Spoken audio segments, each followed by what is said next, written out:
Hey, it's Brian again from Coast to Coffee, and right now I am in Beaver Creek, Yukon territory, which is Canada's most westerly community.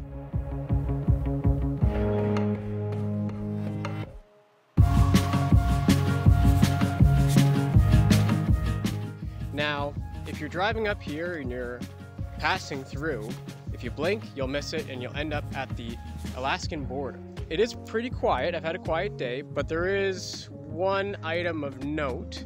I met a man named Sid, who I'd heard of from stopping at the Welcome Center here in Beaver Creek. And one thing that they recommend me doing is going to Sid's museum. Now, I didn't know who Sid was. I didn't know there was a museum here. It's kind of unadvertised. And they said, oh, you should go to his museum. I said, what kind of museum is it? They're just like, oh, just go, you'll see. And so Sid actually popped in for a coffee, so I ended up meeting him. Later on that day, because there was some snow on the ground, he said, oh, you should come by when it's a little bit more sunny and a little bit more warm. So I did. Stopped by, met with Sid at around 1 p.m. and I saw him driving up the road in one of these old, well-maintained vehicles from, I want to say it was the 1930s, and followed him right to his home. He was kind enough to meet with me and brought me into his home, welcomed me, and basically showed me the museum.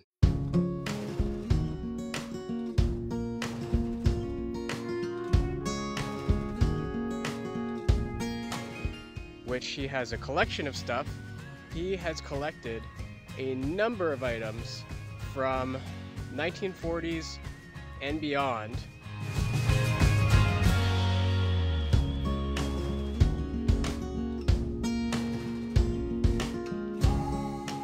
Essentially, the theme of things from what he was collecting started with his interest in the building of the Alaska Highway, collecting things from all the army camps and everything like that in 1942 that was opened up to the civilian population in 1948.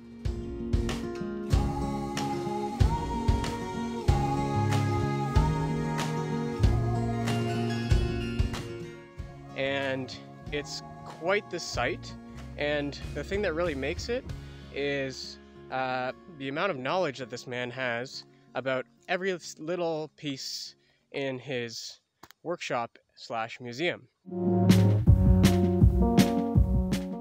Very cool. Really enjoyed my time. So got to actually talk with Sid quite a bit, hear a little bit about his life. Great storyteller, and knew a little bit of everything in his shop. Wonderful, wonderful man as well, and it was quite the nice day, I must say. So happy that I did it. If you're ever in Beaver Creek, I'd recommend going to the visitor center and just asking about Sid's museum and see if it's open, because you never know what you're going to see.